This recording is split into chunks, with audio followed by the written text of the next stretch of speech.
sort of run-of-the-mill average SDRs are doing what worked in like 2014, just batch emailing thousands of prospects and hoping they'll get replies, versus the top SDRs are sort of advancing with what's changed over the past few years, trying to be more relevant, trying to be more strategic, and really focusing the most of their time onto those top accounts that deserve their time as well.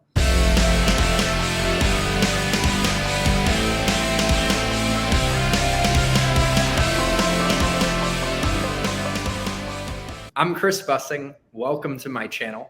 It's committed to helping more people create lives of freedom and impact through success in tech sales and the pursuit of self-development. And it's brought to you by Tech Sales Accelerator. Launch your six-figure tech sales career in the next 12 weeks.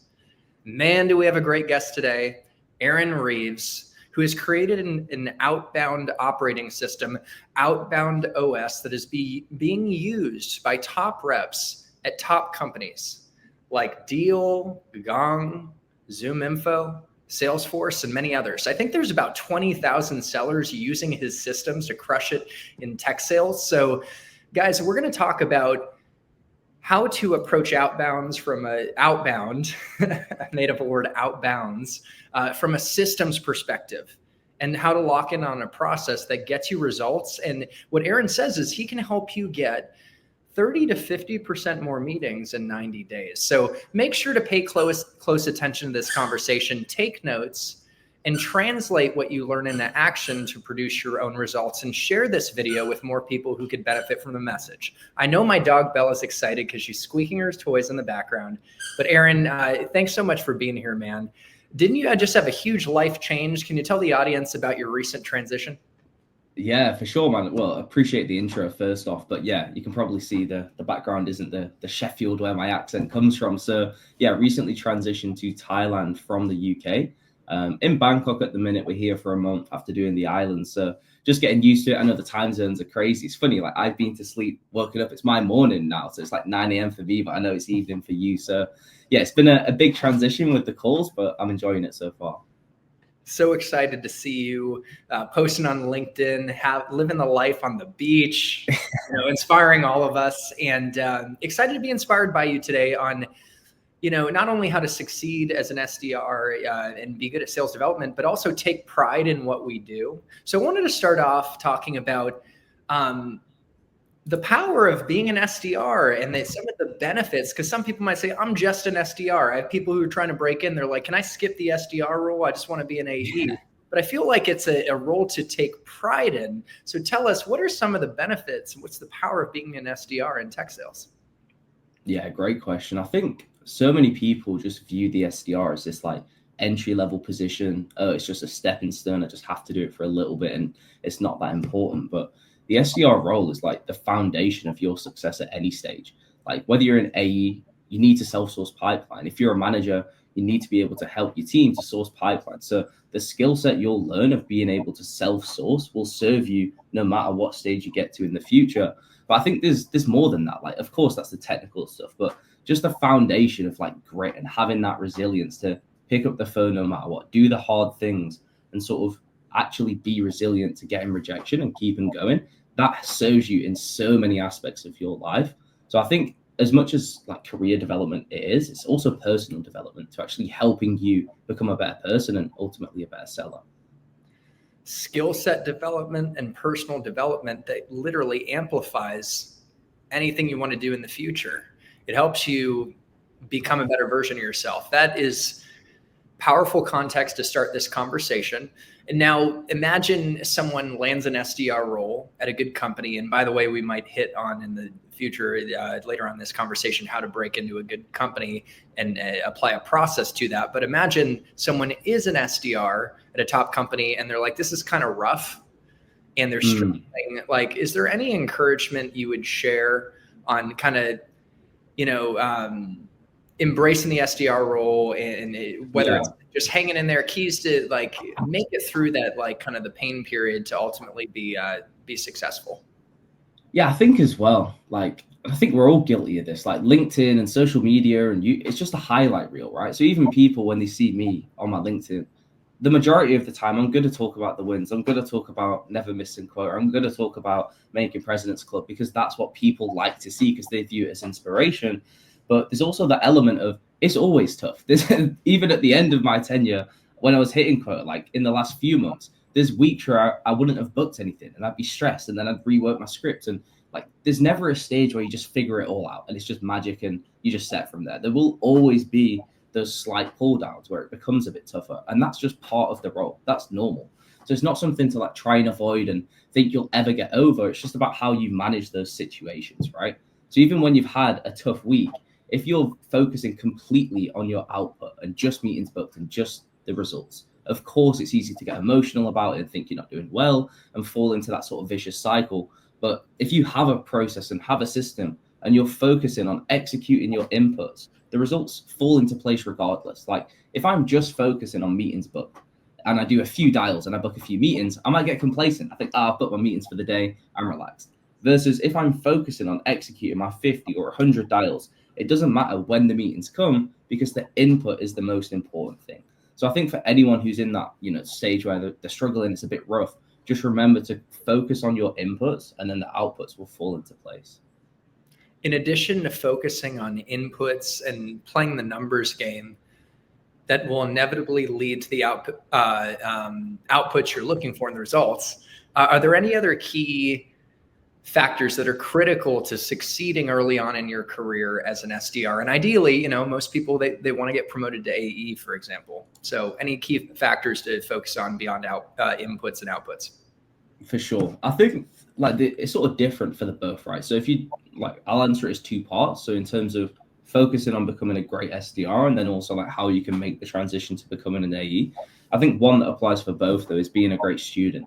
So whether that's your manager, whether that's a top SDR on the team currently, whether that's an external source, having someone to be a student to and learn from and always look to improve your game, like never get complacent. And if you're a top performer, great, get better, like hit quota every single month, be number one every month. If you're hitting 100%, get to that top performer level. If you're inconsistent, get to the consistency. Like the beauty of sales is there's always there's always a natural progression. Even when you're an AE, like it's how do I make President's Club and how do I get to enterprise, mid-market, etc. So always be a student to the game. And I think as well for potentially transitioning to becoming an AE, it's building why you should become an AE before you get the job, if that makes sense. So in terms of as an SDR, you have a skill set which is completely different to becoming an AE. You don't understand discovery, demos, multi-threading, all these different aspects. So if I was an SDR doing well, I'd focus on trying to educate myself on the skills that I'll use as I make the transition. So I'd ask my manager or my AE, am I okay to hop on this discovery call just to listen, just to learn and show to my manager and build that internal champion that I'm willing to learn. I want to make this progression and here's the work I'm doing to show you I'm ready for it. Don't just think because you're a killer SDR, you're coming to be in an AE and crushing it. That's one thing that I did when I transitioned to becoming an AE at a different company as well. I focused on, I need this new skill set because what made me a great SDR won't necessarily make me a great AE. Such good advice. And anyone watching this video can already apply some of the nuggets you've shared to succeed in their role, be inspired, and have clarity on how to get to the next level as quickly as possible. So let's see. I wanted to ask you one question on the difference between highly paid SDRs versus the typical run-of-the-mill SDR. And by the way, from here, we're going to start to get into processes and apply to breaking into tech sales and outbounding. But I had to ask that question because you had a post that was great. Like high paying SDRs do these types of things and those who don't make as much do these types of things. So would love just a few nuggets. For sure. Yeah, I think low paid SDRs, they just do minimal effort, if that makes sense, which may sound counterintuitive because they do a lot of input, but not a lot of quality input. So they just focus on doing 100 dials, but call anyone, send 200 emails, but the generic and it's just spray and pray. They send a few LinkedIn connects, but it's all the same pitch, slap, no. They just focus on activity and don't focus on getting better, right? It's just pure volume. And they think, oh, all I need is volume. That'll get me there. And they don't really necessarily, try to follow up with value or just do anything to build a clear point of view and show that account why you want to speak to them. It's a lot more generic. It's a lot more just throw everything at the wall and hope something sticks. But I think top SDRs, especially now, like with the amount of AI and with the amount of all these different tools and tech that's coming into play, the top SDRs are way more strategic, right? Like they focus on relevancy. Why am I reaching out to you now? What's changed in your business to make now a good time for you to talk to me? They send targeted emails. They make dials to top accounts. They focus on building a point of view before reaching out. So I think the biggest differentiation is the sort of run-of-the-mill average SDRs are doing what worked in like 2014, just batch emailing thousands of prospects and hoping they'll get replies, versus the top SDRs are sort of advancing with what's changed over the past few years, trying to be more relevant, trying to be more strategic, and really focusing the most of their time onto those top accounts that deserve their time as well. So I'd probably say that's the biggest difference. So good. And what you said at the end of focusing on the top accounts is really an important skill to develop early on. And if you're setting meetings with the top accounts, your AEs are going to love you. You're probably going to have a good chance of those converting to nice deals, some good revenue that you can hang your hat on to get promoted. So such gold. Now let's dig into what I'm really excited about, which is your special sauce, your processes, your systems that we can again apply to breaking into tech sales, which is its own sales cycle, and also outbounding to open conversations. So, and by the way, got to plug Outbound OS. It's linked in the description of this video. I encourage you guys to check that out, along with connecting with Aaron on LinkedIn. So can you first conceptually or philosophically tell us what are processes and systems all about and why are they so important? 100%. So like just a bit of context, my first ever sales job, I was selling security face-to-face in COVID. So that was a really fun role. Yeah, I was in a shopping center. I had my little mask on. Face-to-face in COVID, yeah. And all they told me was everything about the product. So I'd stand on my little stand and I'd just get nobody to stop because I wouldn't approach them. And when someone did talk to me, they'd be like, oh, what's this? I'd just tell them all the features and just dump on them, right? Yeah. Safe to say, I did terrible. I sold one thing in 2 months. I did awful. That was £250, which is like $300 commission in 2 months of work, part-time. Yeah. So I didn't do well. And then my second role was, again, face-to-face in COVID. Clearly, I didn't learn the first time. But the reason this job was like foundational for me and transformed everything I do now is they taught me the process. They drilled into me, here's the script, here's what you say. Here's an objection, here's how you handle it. Here's the amount of stops you need to do, people you need to speak to, closes you need to make, sales you'll get from that. And even if I had a day where I'd crush it and get like 8 sales, our target was 4, but if my closes weren't high enough, my manager would grill me. He'd be like, that's not repeatable. You can't teach that to someone. You have to have a process because that's what makes it so you can replicate it to people. And I loved that because there'd be some people where they do great, but they never built a team because they didn't have a process. They couldn't do it and couldn't explain why they did it, you know? So eventually I did well, built a team of like 10, 15 people. And then, you know, manager moved, left the role. Fast forward, got into tech. So I understood that I need a process for this. I'd never done B2B before. I'd never tried it. So I just focused on measuring everything. And there's a phrase like, you know, what gets measured can get improved. So I think understanding that you need to track your numbers, you need a process because you can figure out what's doing well so you can do more of it and which areas you're lacking on so you know what to change, what to improve. So again, it all comes back to having a system, having a process so you can do that and keep track and not guess your way to quota. That's like I know that was a lot, but hopefully that's like a high level overview of why it's important. And what a story of like from struggle to big success, building a large team of how many people did you say? I forget if you said 15 or. Yeah, it was 15 at the time. So we're all in our little suits in the streets, you know, in COVID as well. So in snow, in sunshine and everything, doing anything you can imagine, gas, electric, insurance, charities, everything. So it was a lot. And what gets measured and tracked can actually be improved. That is really a valuable insight. Too many of us don't face the reality of the results. Maybe we're afraid to face the reality, but it's only when you seek the truth and actually measure, and it can be tedious, that you can actually know how to improve. So before we get into starting to apply systems to things like breaking into tech sales, then we'll go to outbounding. What was your transition point in the tech sales? Because you crushed it in this specific role where you built a team of 15. But what happened next? Like, what drew you to tech sales, and what opportunity did you step into? 100%. So after that, my manager moved. So I was based in the north. He moved to the south, basically quit the office I was working in and said, hey, we're moving. So I didn't want to like follow him. I thought, if you're going to quit on us, do I trust you? No. So I decided to go into other avenues. It's funny. I was like, what's the highest paying sales roles?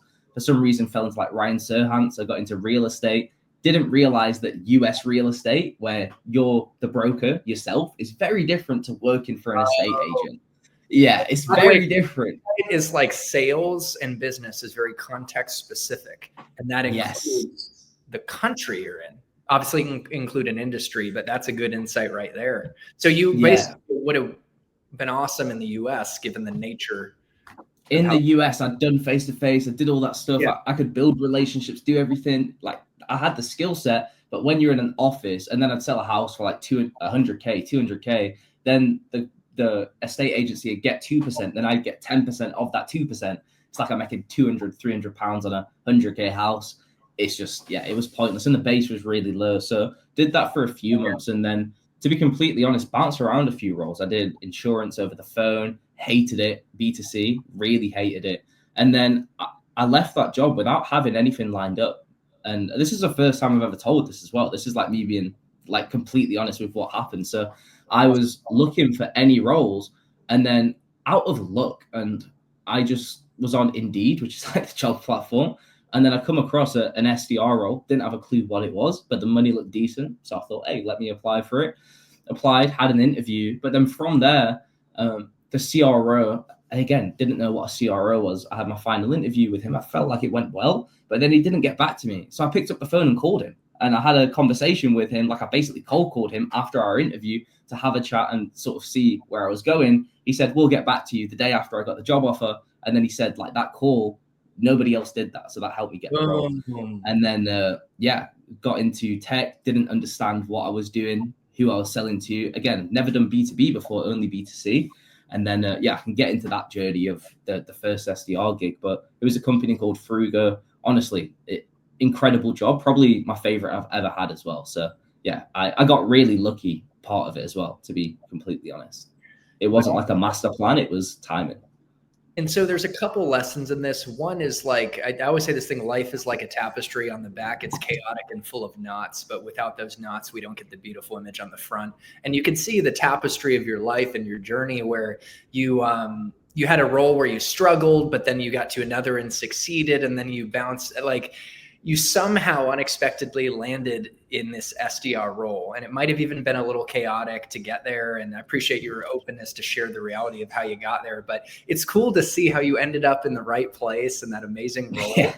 And I'm excited to hear the rest of the trajectory. But I think there's an aspect, at least I'm projecting my own beliefs, of like having faith that every step we take, even what feels like a misstep, actually is moving us ultimately in a direction that is going to serve us, that we're meant to go. So that's what I'm getting from your story. And another insight that I loved is that you picked up the phone and you called the guy.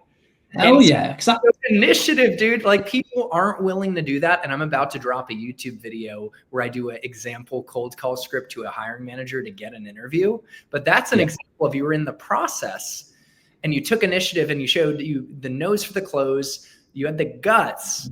That is so impressive, man. And so I hope the audience is inspired to pick up the phone, whether to get it in the door for a first interview, or if you're not hearing back, like close, because follow-ups are everything, aren't they? Anything else you want to add around that like experience? Because I think that's pretty special. No, 100%. Like even if I was talking to an SDR now to land a role, and I'm sure we'll get into this, my process would be very different to what I did myself, because I have the context and have that point of view now to sort of understand what would be best. But back then, it was literally, I didn't know what I was doing, but I was determined to do it. Like whatever I'd done, I wanted to make sure that I give it my best shot. Yes. That's why I gave him a call. That's why I sent a follow-up email to the initial interview. Hannah, funny, she did my first interview. I followed up with her. Turns out she was leaving like a week later, which is why she wasn't getting back to me. But that follow-up helped me get a response quicker, which got me scheduled, then the call. So like, again, it's just, you have to take initiative. You have to do action. I think the biggest difference for me, and again, I say it's timing, which it is, and I'm fully transparent. I'm not going to say, I had a master plan. but I did make my own luck as well, because I did send the follow-up emails. I did make the call. I did put my best foot forward. I did try to understand the company when I was on those interviews. Like, just putting your best foot forward and taking that action is so important. You can't be passive and sit back and think a SDR role is just going to fall into your lap. You do have to take action. And even though I didn't do it in the most efficient way, I still did. I still tried, which is what I think separated me and helped me land the role. That's inspiring, man. And I know people out there that have been trying to break in. They're feeling frustrated and stuck. And I think this could be a catalyst of inspiration. And you remind me of a quote from Andy Jassy, the CEO of Amazon, that says, "We don't wait for opportunities, we create them." You made it happen. But also shout out to my dad, who is an awesome timeshare sales guy back in the day, sales inclination. But he literally just says, take care of people, make it happen. And I love the simplicity of make it happen. And that's what you did. Yeah. So, hey, I want to go now to the more efficient version of breaking tech sales that you have clarity on, because you have such experience in this space now. And so you have the years of maturity, and you can look back and tell your former self how you would have done it faster. And then from there, I'll try and remember this. We'll put a pin in it to get back to your next steps in your trajectory. And of course, we're going to talk about the outbound system, which I'm excited for. So how would you more efficiently break into tech sales? Yeah. Well, don't do what I did, first off. That's my first tip. But no, seriously, like, I think the first step is understanding even what industry you want to work in, right? Because I think if you're selling to salespeople, it's completely different to selling to IT, which is completely different to selling to HR. So don't just apply for every company in all these different industries. I think I have a really specific list of companies I want to work for and understand why. So like, if I was, going back now, because of what I did, I like selling to salespeople, to be completely honest. So I think for me, I would look for top companies who are hiring, who have good quota attainment. Again, there's tons of sites where you can do this, like Glassdoor, RepView, but I'd build a list of the companies I want to work for and break into. So as an example, it could be, go on, sorry. Oh, no, you go. I was just going to ask why sales tech, but give your example. And then I just had to throw that question out there too. So yeah, good question. So so like, it could be Salesforce, HubSpot, Nux, like all of these like growing companies who have good quota attainment. They've been around for years. It's not like a startup environment, and go from there. But yeah, why sales tech? Good question. So even when I was a rep at Frugo, which was selling basically a marketplace to companies, and then when I was at Revolut, which is fintech, I still focused on building my personal brand in sales, because I always knew that doing what I'm doing now is something I wanted to eventually step into, because I built teams before, I trained people before. I love doing it, right? Like, that's what I enjoy. So I think having that alignment between my personal brand plus a product I'm selling just makes so much sense, right? Like, if I was at Salesforce, but I'm talking about sales and how to track your CRM stuff, and then I've just plugged Salesforce at the end. Like, if I'm a rep there, I'm generating inbound from my own personal brand. So like, that's why for me, sales tech would have been ideal, like in hindsight, but because I always wanted to build a brand in the sales space.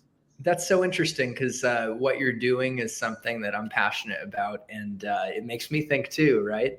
Like selling sales tech, because I've only sold like cloud infrastructure. So I was at Oracle, then Google Cloud, and now a cloud services company with AWS and Google.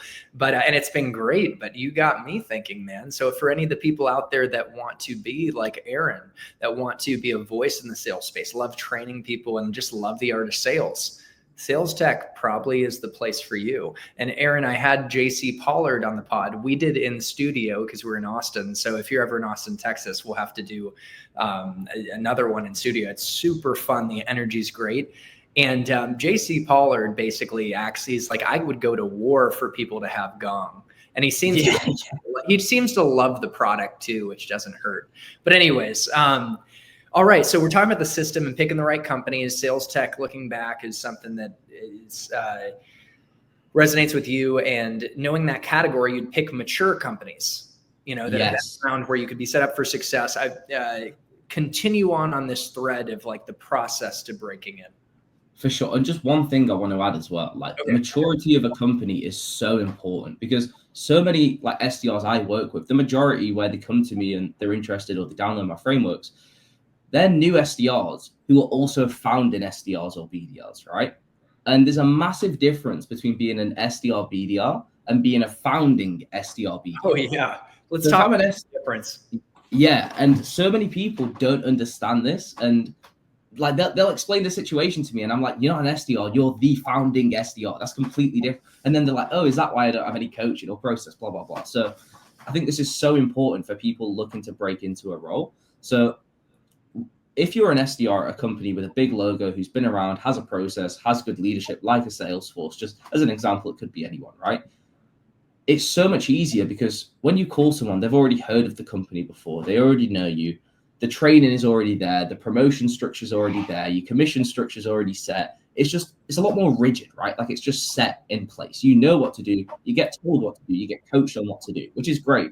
If you're a new SDR, first job, you want a company where you'll get coached because you are new. You're like a blank canvas. You don't understand what to do yet. You may be working hard. You may have the drive like I did, but you don't have the process. And I did this mistake, which is why I'm trying to emphasize it so much.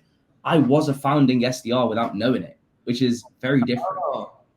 So I can't imagine, man, because I did what you said to do. I started at Oracle and I was able to plug into a machine and it helps. I'm not saying it's perfect. It's still a grind, but like I actually, like at this stage of my career, I joined a late stage startup as the second founding AE and I'm proud of it and I've done well, but I would have never been ready, man, early on. So that's amazing that you dove right into being SDR. Yeah, I didn't mean to, as you can probably tell with my journey to land in the role. So yeah, it was a plan. But yeah, again, like I think after a few years under your belt, sure, if you want to be the founding position has so much potential as well, because normally a company's more willing to give equity or there's more room to get promoted quicker and you have that explosive growth and there's a ton of benefits, but you need a foundation to do well in that role, right? Because a lot more is you getting left to it. So as a founded SDR, like I was, there was me and two other SDRs. That was the SDR team. We all got hired at the same time. So my manager and my CRO hadn't necessarily trained SDRs before. So my onboarding was some videos about e-commerce, and I got given an account list of 100 accounts and told to email them. Yeah.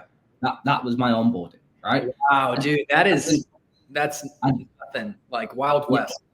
Yeah, literally. Like I was like, what am I doing? Like I watched these videos on Seismic in about an hour in an 8-hour day. And then I was just like, right, what do I do? So that's where I started to educate myself. And it's funny, like shout out to Morgan Ingram because he did videos on like emails and LinkedIn. So I watched all that and now like I've done content with him and talked to him. So it's like full circle for me, but he like just learning content myself was how I started to build a process for what does a good email look like? How do I do a call script? How do I build my DM structure? So as a founder in SDR, there's a lot, you're like a mini head of sales. You have to build the process, what can then be used when they hire more SDRs. So I think if you're trying to land a role, go for like the route where you're going to get the foundation taught to you instead of trying to like figure it out on your own, because it's just it's a lot tougher as the first role. Absolutely. And so you're going to go for a more mature company. You're not trying to be a founding SDR out the gate. Unless you're some entrepreneurial prodigy, maybe. So, and you just really want a tough life. But from there, what's next? Is it now networking? Sure. What's the next step in the process? For sure. So now we have like our companies we want to work for. I'd say the next step is figuring out who the hiring managers are and who I can prospect into, because the biggest thing to land a role is like do the role to get the role. If you want a job where you're going to be doing emails, calls, and DMs, do that to the hiring manager to show you can do that to land the role. So again, there's tons of free sources, right? Like you can, Apollo has a free plan, Prospio has a free plan, Full and Rich has a free plan. There's so many tools where you can figure out, you know, the hiring manager's email, their phone number, so you can actually engage with them and reach out. I think SalesNav may even have like a trial, what you can do. So you can go on SalesNav, find the hiring managers, connect with them, and start to actually get them in your network, so then you can do the outbound, right? Because I wouldn't just apply for a job like just hit apply and hope that's enough. I'd actually show to the hiring manager I can do this job, I'm prospecting you, and that's why I should get it. So I'd connect with them all, find their information, and then the next step would be actually doing the outreach itself. And so when it comes to outreach, cold calling a hiring manager is a game changer. Obviously, you're a guy that's willing to pick up the phone and still are. You can LinkedIn message, you can send emails. I imagine, email is pretty surefire way to make sure that your communication gets seen. But is there anything like, not that we can go deep today because we want to get to the outbound systems and everything, but any high level advice when it comes to effective messaging, the channels to use, ultimately with the goal of getting in the door for interviews? For sure. I think multi-channel is the most important. Like you said, like picking up the phone is incredible. You talk to them directly. Not many people are willing to do it. Let's be honest, like not that many people like picking up the phone. I don't sit there thinking, yeah, I get to make 4 hours of cold calls today, but I do it because it gets me to the goal, right? So I think different hiring managers will have different preferences. I don't know about you, but like when I'm selling to salespeople, some of them hate cold calls, which blows my mind. It's like they have a sales team, but then they don't like taking calls. And what's funny is like when I get cold calls, and I got one from like a financial advisor, I always say like, and I did let him down easy. I'm all set. But I do say like, respect, nice job making the call. Like I have an appreciation. I try and make them feel good, but you're saying, but I don't take them.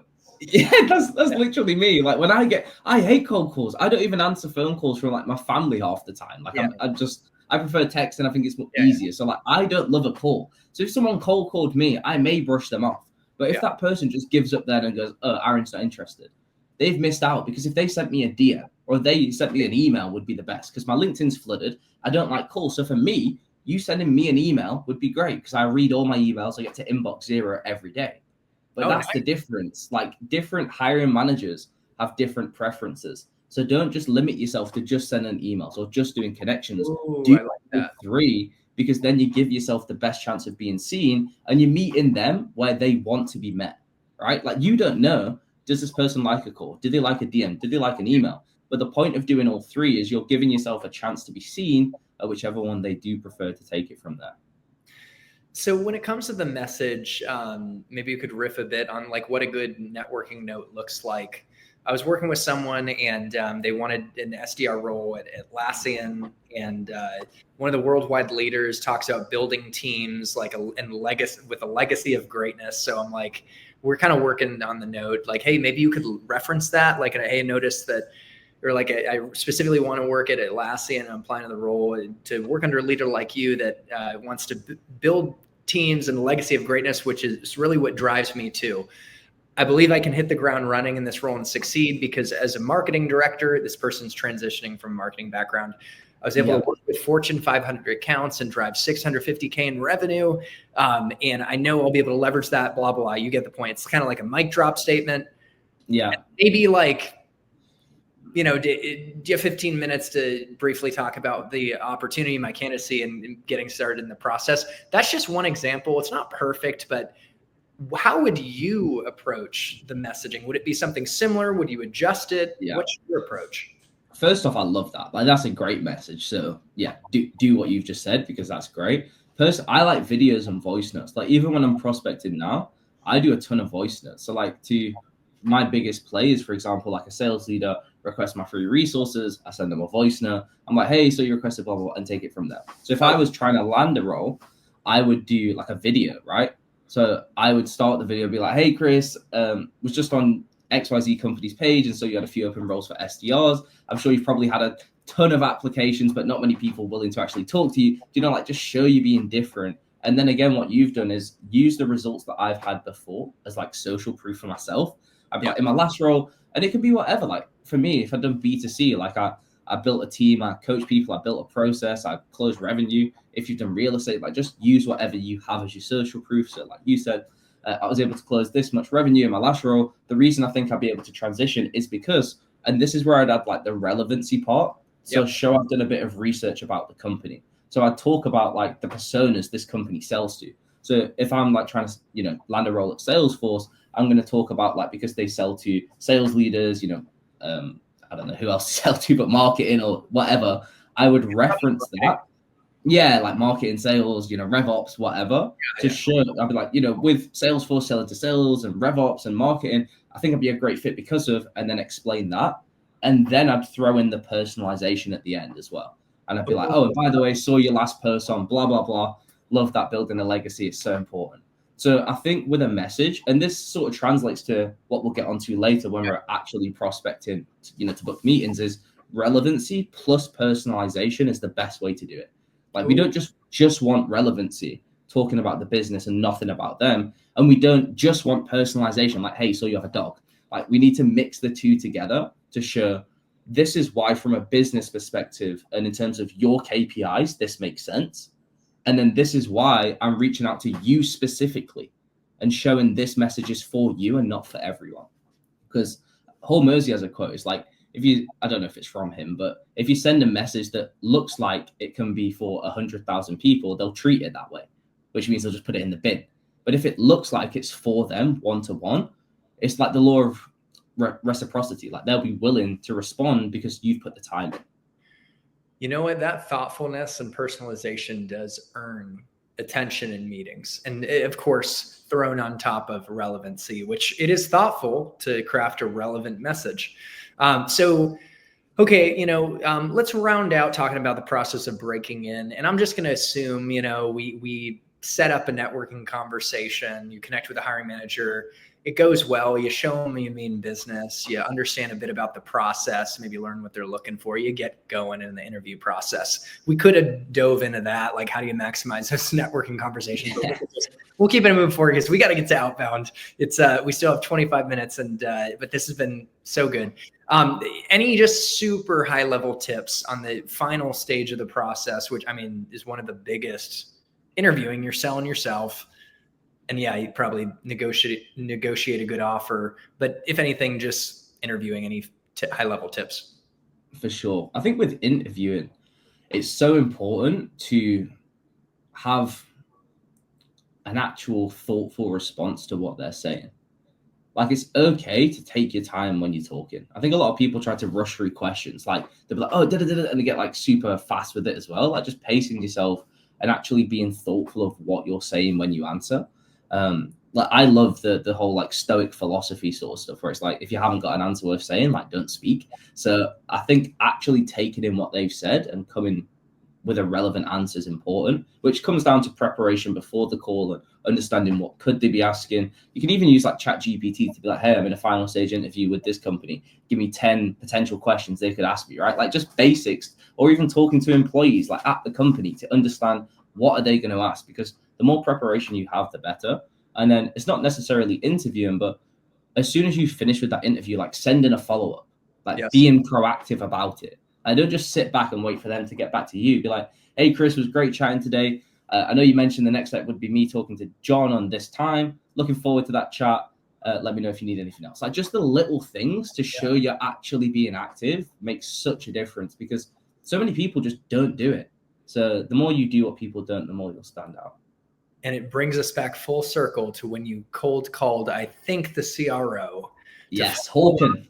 And you literally close the deal. That act influenced them going from dragging their feet to giving you the offer. So make sure, guys, to follow up, whether it's a personal, thoughtful email right after the interview, so they can submit it with the interviewing notes, or making that call to close on that actual offer. So, Aaron, let's transition and bring this conversation home, talking about your outbound OS, your operating system.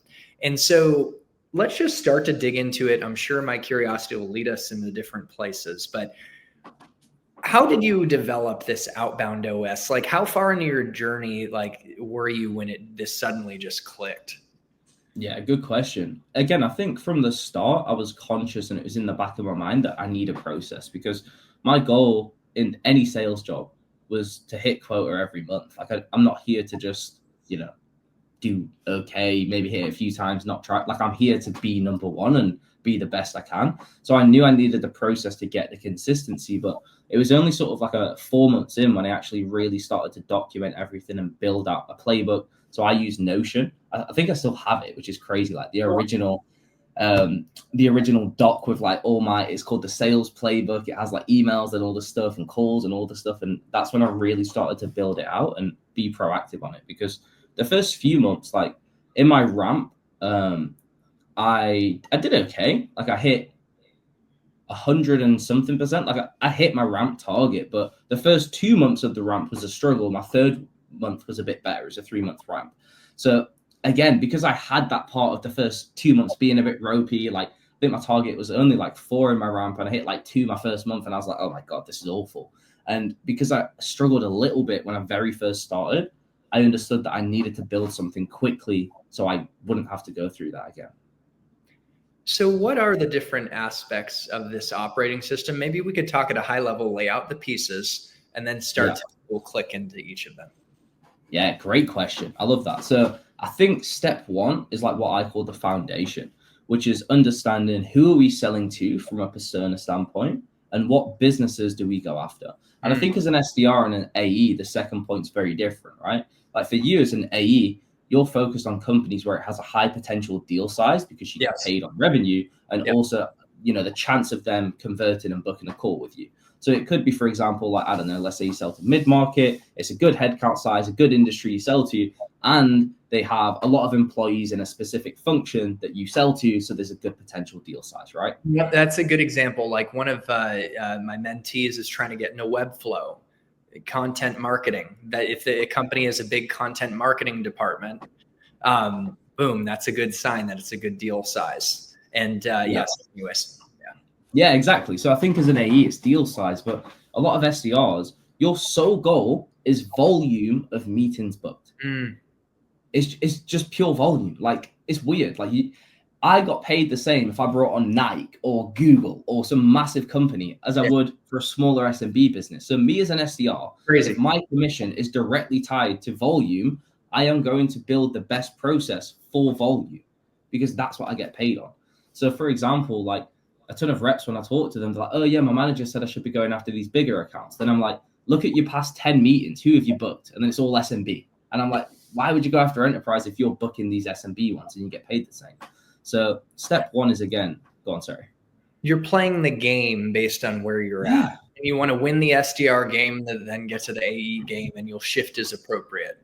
That's interesting because, like, obviously it is helpful to proactively learn to scope the big opportunities, but you can still learn how to do that and go for the whales, the big ones, while playing the game of more volume. Like if you're paid on more meetings, you want to double down on that. So that's an interesting insight. But anyways, continue on. Keep hearing about this, the parts of this operating system. Yeah, and again, like if you're an SDR, you get paid for volume. You're an AE, you get paid for revenue. As an AE, you're not going to prioritize volume because that doesn't make sense. So as an SDR, why would you prioritize deal size if you paid for volume? Again, it doesn't make sense in my opinion. Obviously, if you're an enterprise rep, then you're targeting bigger companies regardless, and blah, blah, blah. But yeah, not to go on a tangent, I think the step one is personas. So who are we selling to? Which departments? What do they care about? Each persona. What do they do in their day-to-day? What are 3 common issues they have? How does that negatively impact their KPIs? So I have a cost of inaction. And then how do I fix it? What's my solution? So the foundation is who I'm selling to and what businesses. And what do the people that you're selling to at those businesses care about? And I love that you said, like, find 3 problems. Probably what are they doing today? That's really helpful. So that's the foundation. And then what's the next step to build on that? So the next step is like actually building the list and finding your prospects. So again, like as an SDR or even as an AE, it makes sense to go for the easy wins first. Like I lived off close lost as an SDR. I loved it because it's always easier. Yeah, it's always easier to re-engage a conversation than it is to start a completely new one. They've already heard of you. There may be notes on the CRM about issues they had. And it's just more familiar. So I would always go after the sort of low-hanging fruit first. Close lost deals. Have they downloaded a webinar? Have they downloaded resources? Have they attended an event you've been to? Anything where they've come to you, because it's also going to be easier to start that convo. You are so right. And so I'm raising my hand, Professor, because I just get into an example just of a simple message, whether it's in a call or an email, on how you like reopen a past opportunity. For sure. So like in an email, I would always lead with the relevancy first. Like, and we can get into like one of the frameworks I use called tips, but as an example, like I call it the trigger first, which is my trigger event. Why am I talking to you? So let's say, Chris, I don't know, we spoke a while ago about like sales coaching and consulting for your SDR team. I might be like, hey, Chris, notice you spoke a few months back about, and then insert problem. So that's the first line. Then The second line is the implication. So what could you be thinking about? So I'd be like, curious how you're going about coaching your SDRs today. And that would be my first line. So I'm leading with the relevancy. Why am I reaching out to you? And then asking that sort of rhetorical question to get you thinking about that potential issue again, to bring it top of mind. Then the rest of it would be sort of pain. I can go into the full message, but we can save it till later if you want. Yeah, we could save it till later, but that's helpful to hear how you bring up.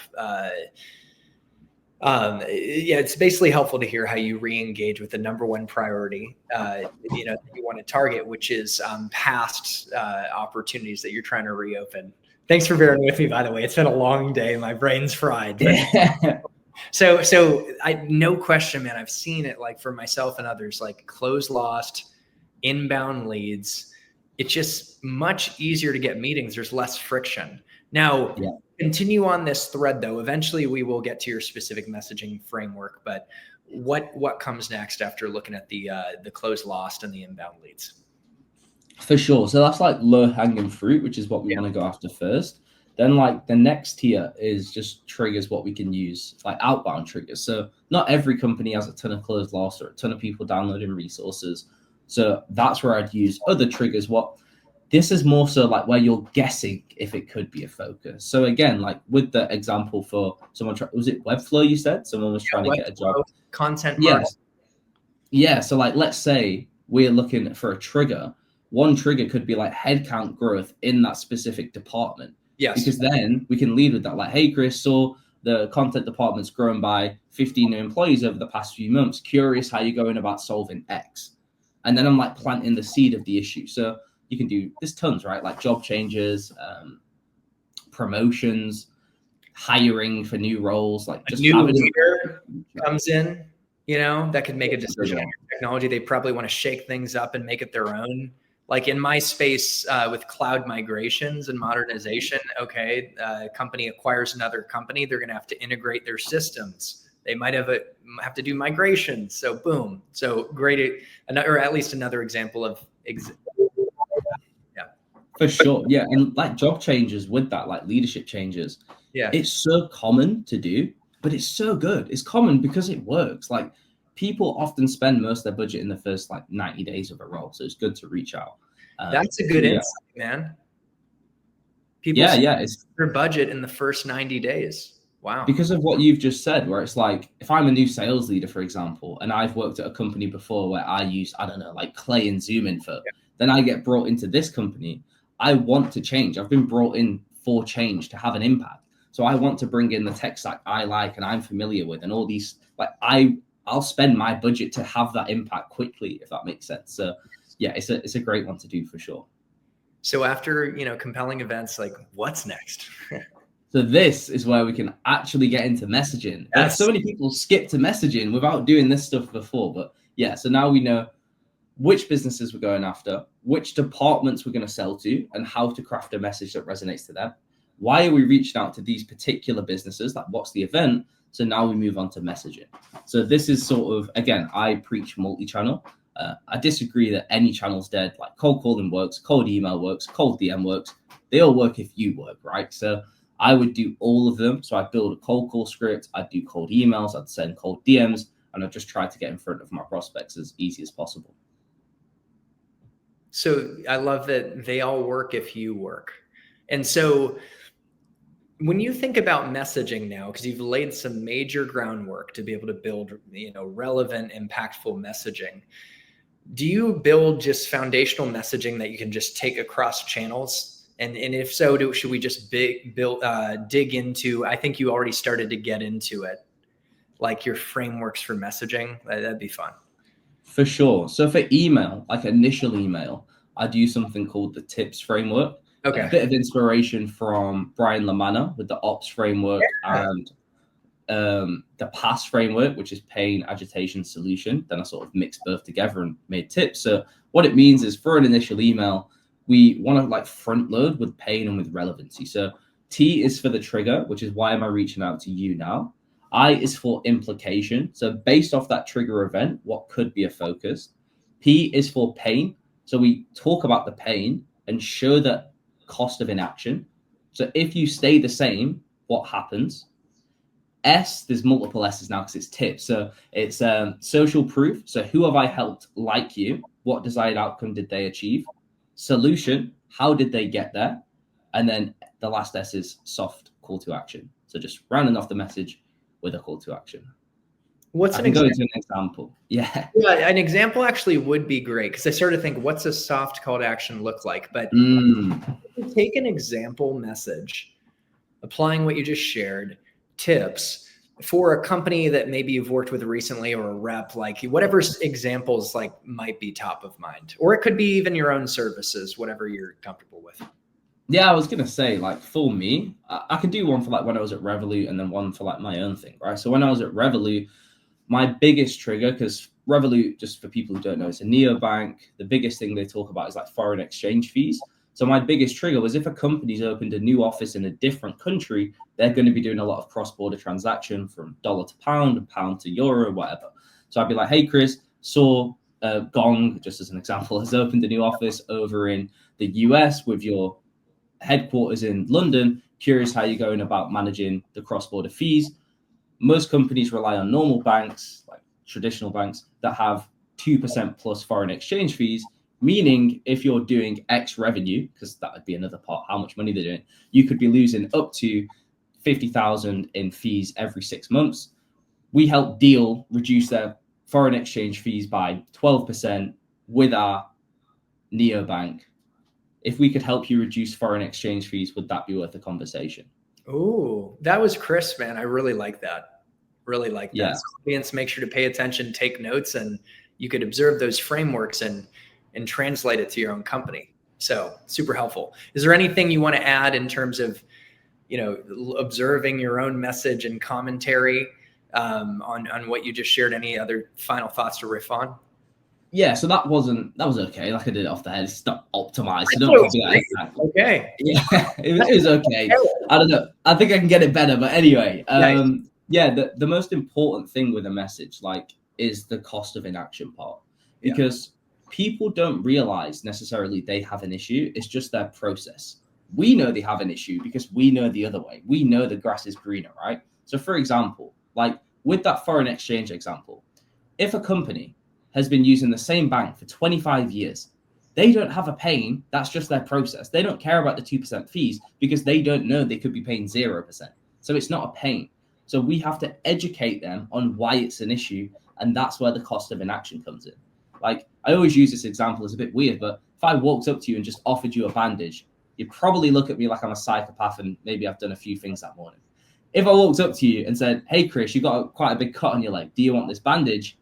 Probably be like, you're a bit of a weirdo. I don't know if I want your bandage. Then if I said, hey, Chris, you've got a cut on your leg. It's over a major artery and you're bleeding to death. Do you want this bandage? You'd probably rip it out of my hand and say thank you and take my number and we'd be best friends for life, right? Yeah, you literally saved my life. Yeah, but the difference, it would be like, we'd be bros. But the difference is like the first one is me just showing a feature. Hey, I have this thing. The second one is me saying, hey, you have this issue. Here's my solution. The third one, and the best way, is saying, hey, you have this issue.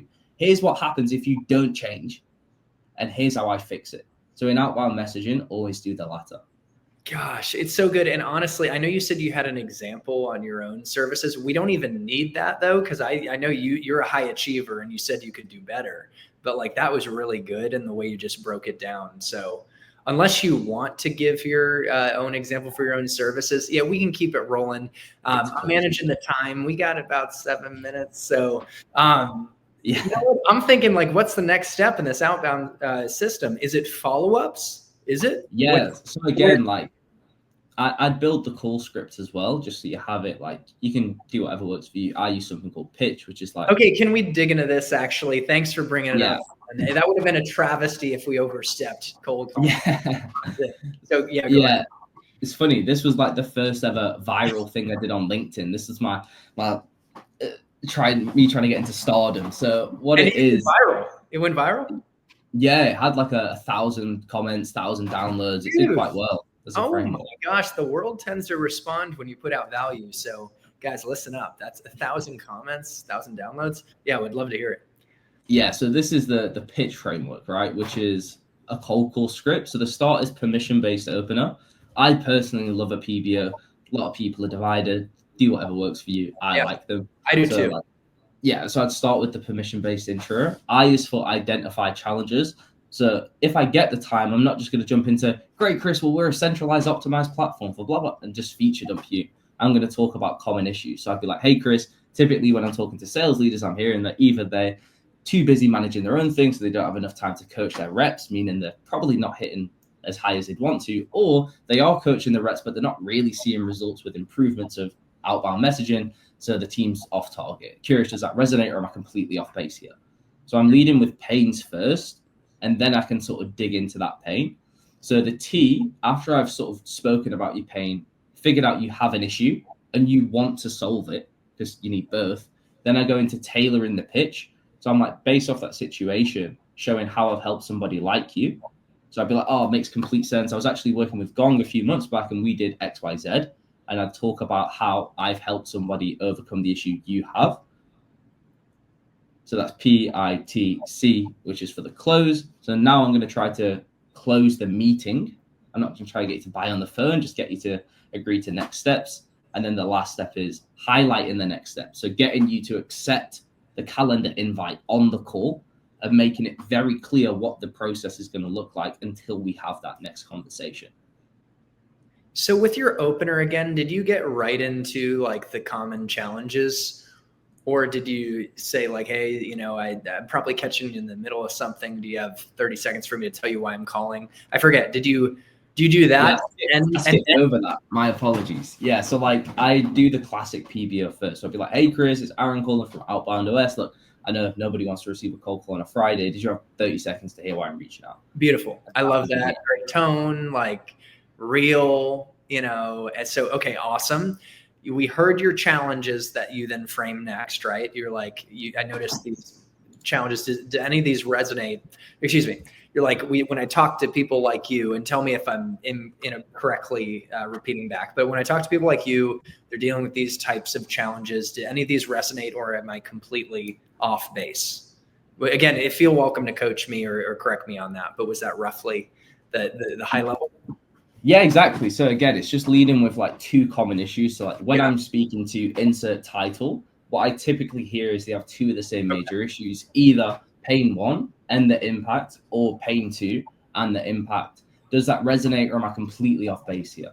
Okay. And I'm just basically, as you can tell, taking us through the steps one more time for emphasis for the audience and for myself. And I'm going to rewatch this like I do for all these podcasts, rewatch the game tape. And this is so good, man. So what's after that? They say like maybe something, do they typically say, oh, this does resonate? Like what would happen next if things are going according to plan? Yeah. So, I mean, if it's going according to plan, they're like, yeah, actually the first one makes sense. Then I'd dig into it, right? So this is where I'd ask a few questions, like how are you currently managing it? Like what have you tried to do before? Like, why are you looking to fix it? Like just a few questions to like really unearth and figure out why is this an issue and what's it impacting, and are you willing to fix it? And then after I've got them to sort of realize they have an issue and be willing to fix it, that's where I'd go into tailoring the pitch. So I'm like, great. Well, Chris, based on what you shared, it sounds like insert problem.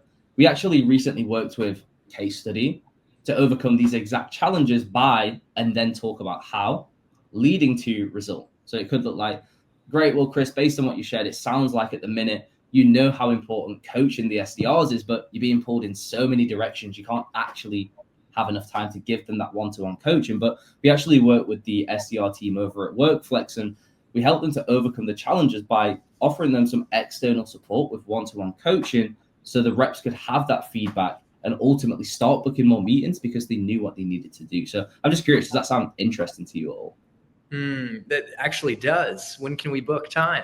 If you don't mind, Darren, I realize we're a little over. Can we have 5 extra minutes or to just close out? 5 or 10, let's do it. Okay, thank you. And I'm going to sleep well tonight. It's 9:02 p.m. here. You're just getting your day started. So this has been great. But so because just to give a roadmap of the final questions, I do want to get your take on how you set the meeting. I have to go for an objection because that's always fun. Just maybe one example. There's many objections. Talk about follow-ups. and then talk about just hammering home. That sounds aggressive, but outbound OS. Okay, we'll finish talking about that. So real quick, like, yeah, that's, it resonates. How do you actually, like, what's your phraseology to book the meeting? For sure. Yeah, again, I just sort of reframe it. I'd be like, great, well, look, Chris, I know I called you out of the blue, but I'm curious, do you have time on Tuesday at 10 or Thursday at 5 just so we can get it and go through it? And then just take it from there. And then you book it, you make sure they accept the calendar invite, lock it in. Say, did you accept it? No, I'm kidding. yeah, exactly. Scream at them through the phone. Yeah, if you don't show up, like, no. Okay, so that's great. Thank you. And so when it comes to objections, I just want to hear how you approach objections because it's fun. So, like, we could pick one example. You've got the knee jerks, like, I'm not interested, busy. And then you have the real ones that are like, I'm with a competitor. And so do you want to take a stab at either both or just pick one? We've already gone, it's been so power packed, so it's your call, man. Do you want to pick one or do both? No, I'm happy to do either. Happy to do both. Okay, that'd be cool, man. So it's like, first off, the brush off, not interested. Yeah. So again, like this one, have you ever read the book Chimp Paradox or heard of it? Sounds like I need to check it out. Chimp Paradox. Such a good book. It's a book by Professor Steve Peters. And what it talks about is in the brain, there's 3 parts. There's the chimp, there's the human, and there's the computer, right? And he gets into all the sciencey stuff, but TLDR, the chimp is your like fight or flight, your emotional thing. So when you get angry and then you're like, why did I get that angry? It's because it's your chimp acting out. And then your human is the logical side. The computer is what makes decisions based on previous actions. So for example, let's say you pick up the phone. It's your chimp who's answering because you're like, who is this person? Do they want to hurt me? What do they want? Like it's just stressed, right? You're not even present or like, you're just on autopilot. Yeah. Like, is it logical to say you're not interested when you don't know what somebody does? No, like that doesn't make any sense. Therefore, you're not acting logically. It's not your human, it's the chimp. So the most important thing is to not like force the chimp into a situation. So if someone says they're not interested, I'm not just going to like pitch slam them. I'm going to be like, look, Chris, well, look, I know I called you completely out of the blue, so apologies for that. But do you mind if I just take 30 seconds? And if it's not relevant, we can leave it there. So I just reframe the permission again, because with the chimp, we want to give it the option because that's how we get it to calm down and get through to the human to have a logical conversation. I love that little laugh too. Like, it was just like real, man. So, okay, don't force the chimp into a cage, but just be real and create an opening for a conversation, essentially. And hopefully you can start to get shift from that emotional brain to the logical, it sounds like. They actually hear you out. So, great example. And then the other one is say, okay, yeah, they do give you the opportunity and you share, but then they're like, we're actually using a vendor, or like, we have a solution, we have a competitor. It's all kind of similar. Like, how would you handle that one if they threw it at you next? Yeah, I think it sort of depends on if we know the competitor or if not. Like, if we don't know the competitor, then I try to figure out who they're working with so I can take it from there, right? So again, like even the little laughs, like the tonality is so important. So again, being like, oh, makes sense, Chris. I probably should have figured that you'd already be working with someone else, but it must be X or Y, right? Ooh. And the whole goal of that is you're going to be like, yes, it's X, or no, it's actually blah. And then once I know who you're with, then I can focus on trying to overcome the actual objection because I know who you're with, right?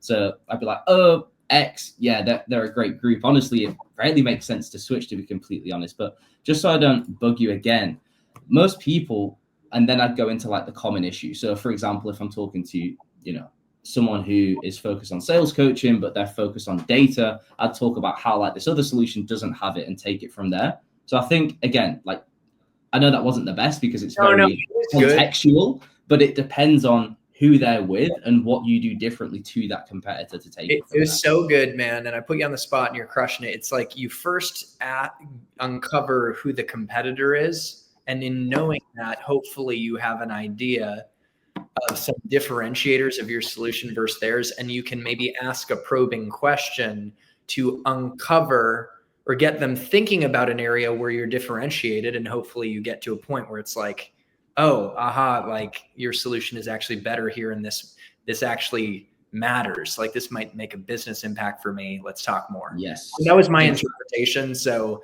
it's helpful Nice. to know the framework, and how you think about it. So that's exactly it. Like it's always about flipping the question on them, right? To get them talking about the issue.